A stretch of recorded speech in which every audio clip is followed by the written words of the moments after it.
Mr. Sand, I'm going to talk to you about isotopes and average atomic mass. Now, if you look at the periodic table, you're going to see like an element like, I don't know, like carbon. You see it written like this sometimes. And then it says like carbon up above it or something. On the periodic table, right? Well, carbon, what this is saying, that carbon has 6 protons. So this is the number of protons. It tells you the name carbon, and it also tells you the symbol. That's a symbol right here, just in case you didn't know. And that's the name, obviously. Now, what the heck is this thing? 12.011. Carbon, typically, if you just look at one atom of carbon, it'll have 6 protons and 6 neutrons. 6 protons, 6 neutrons. Let's just say those are protons, and let's just say those other things are neutrons. And if it's neutral, it has 6 electrons as well. So I'll just draw those in real quick. 1, 2, 3, 4, 5, 6. These are in the inner shell. These are the outer shell electrons. Okay, great. There's such a thing as an isotope of carbon, first of all. This carbon right here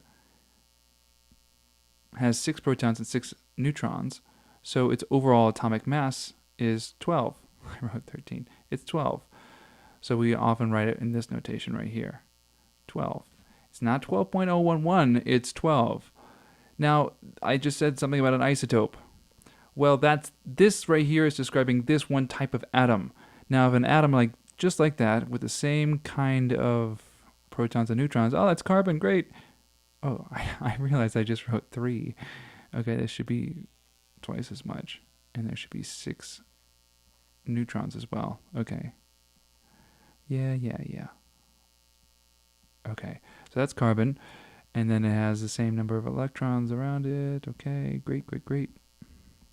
This is kind of a drag. Okay. There we go. Right.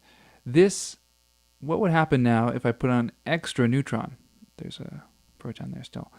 This carbon now has 6 protons still, but now it's got an extra neutron. So this is what we call carbon 13. This element right here is described, these are 2 descriptions of the same atom.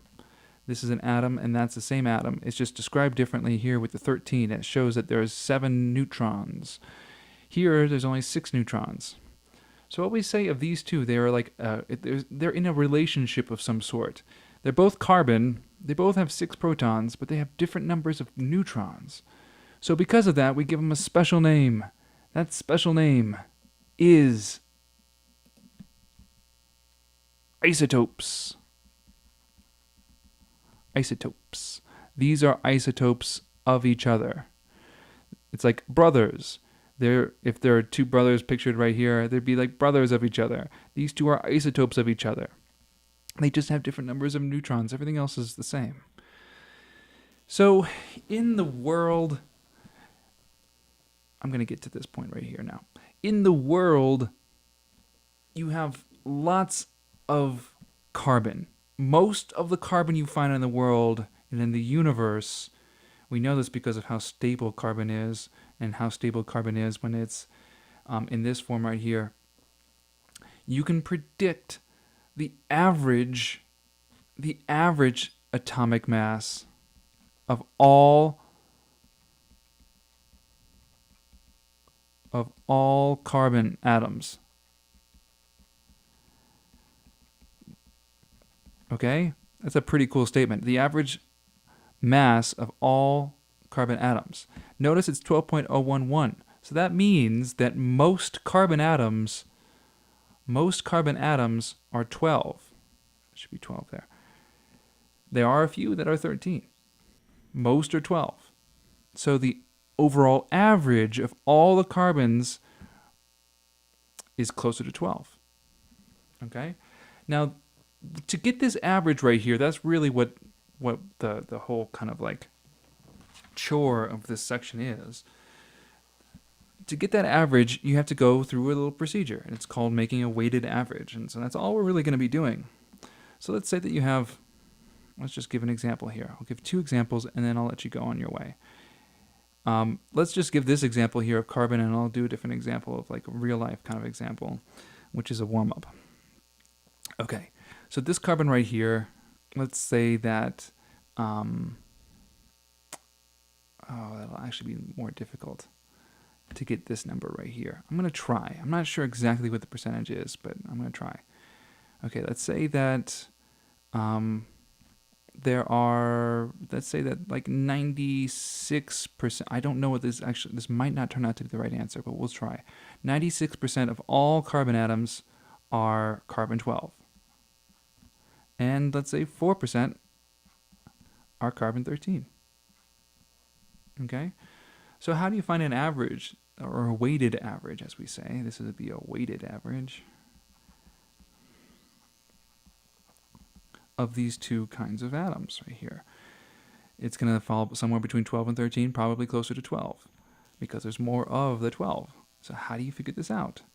So this is how you do it. You just take, it's very simple. You just take 12 times 9, you put the percentage into a decimal, plus 13, should be a 3, 13 times 0.04.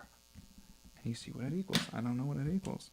Let's see, 12 times 0.96 plus 13 times 0.04. You get 12.04. This is the average, 12.04. Okay, that's how you find the weighted average. Now, I noticed that I didn't get to this number right here because I didn't have the exact percentages. Now, if I were given the exact percentages, it should come out as 12.011. Okay? Now, I'm going to show you something that's a little bit more complicated right now because I think this is pretty straightforward. This is how you find a weighted average, right? Now, I want to figure out how to find the percentages of this kind of carbon and the percentage of this kind of carbon if I'm only given the average mass. Let's try to find that one out. We can actually figure out what this will be. So now I'm curious. So it's going to be 12 times some number x plus 13 times, I'm going to fill that in a second, and it's going to equal, overall, it's going to equal this, 12.011. Now, this x right here is going to be a value between 0 and 1. So that means that whatever this value is over here, it's going to be 1 minus that x. Just like over here, if this is 0.96, this one has to be 0.04 because they have to equal 100%. Okay, if you didn't quite get that, go back and rewind it. It's kind of a quick explanation, but I think it should make sense to you. Okay, so I want to figure out what x is, and then I can figure out what this one would be if it's 1 minus that x.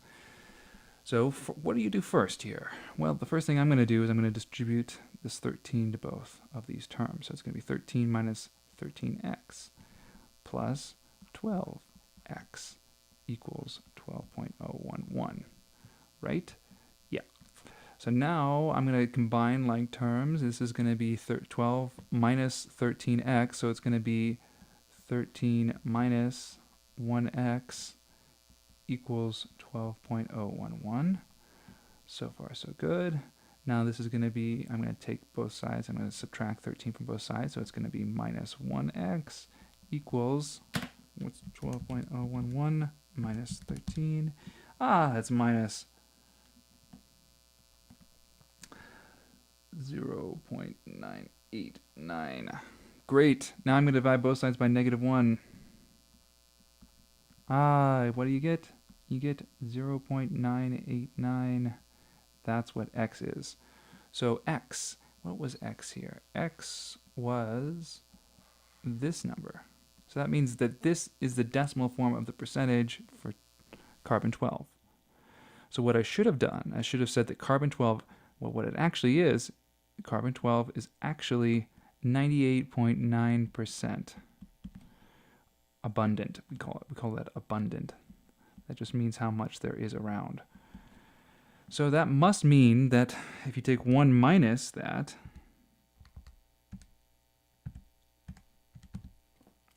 that must mean that carbon 13 is 1.1% abundant. Okay, this is the hardest kind of question I can ask you in any of these average atomic mass questions. The other ones are really easy, they're straightforward, they're like the top one up over here. Okay, I hope this was helpful. Let me know if you have any questions. Ciao.